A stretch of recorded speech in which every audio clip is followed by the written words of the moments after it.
Halo semua, siapa sih yang gak tahu tanaman kelapa sawit? Ya, salah satu komoditas pertanian ini sangat populer di Indonesia. Sebanyak 25 provinsi dari 34 provinsi di Indonesia mengusahakan perkebunan kelapa sawit. Tahukah kamu, tanaman kelapa sawit masuk ke Indonesia pada tahun 1848 loh, yaitu pada saat orang Belanda membawa 4 biji kelapa sawit dari Amsterdam. Belanda kemudian menanam 4 biji tersebut di kebun raya Bogor dan ternyata berhasil tumbuh dengan subur. Kemudian dari situlah biji-biji induk dari kelapa sawit disebar ke Sumatera dan ke seluruh Nusantara.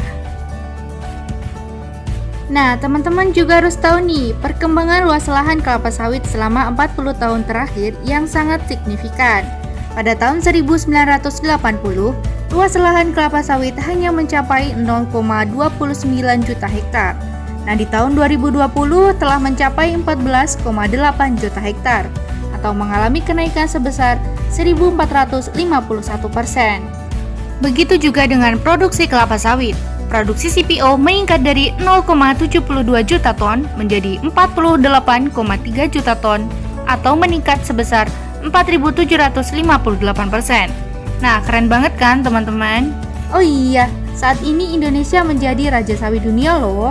Indonesia menjadi raja minyak dunia sejak tahun 2006, mengalahkan Malaysia dengan pangsa pasar 15% di tahun 1980, menjadi 58% di tahun 2020. Biaya sawit digunakan untuk dijadikan beberapa produk yang terbagi menjadi 3 jenis produk. Yang pertama yaitu oleofood, yakni pangan seperti minyak goreng, margarin, cocoa butter yang mengandung vitamin A, vitamin E, dan lain sebagainya. Produk yang kedua adalah oleokimia seperti bioplastik, biosurfaktan, biolubrikan, dan lain sebagainya. Dan produk yang ketiga adalah biofuel. Nah, produk ini diolah seperti biodiesel, biohidrokarbon, diesel sawit, bensin sawit, dan lain-lain. Nah, begitu banyak kan produk dari minyak sawit ini? Lalu, apa sih kontribusi ekonomi sawit untuk Indonesia? Banyak sekali loh kontribusi kelapa sawit untuk Indonesia. Melalui CPO yang diproduksi, Indonesia menerima devisa dari ekspor sawit yang dilakukan dan menyumbang devisa terbesar di Indonesia dengan 23% pada tahun 2020. Hal ini membuat neraca perdagangan non-migas lebih sehat.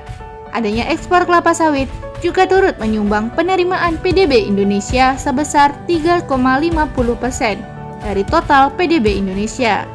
Kelapa sawit juga berdampak kepada peningkatan perekonomian daerah dan ekonomi petani.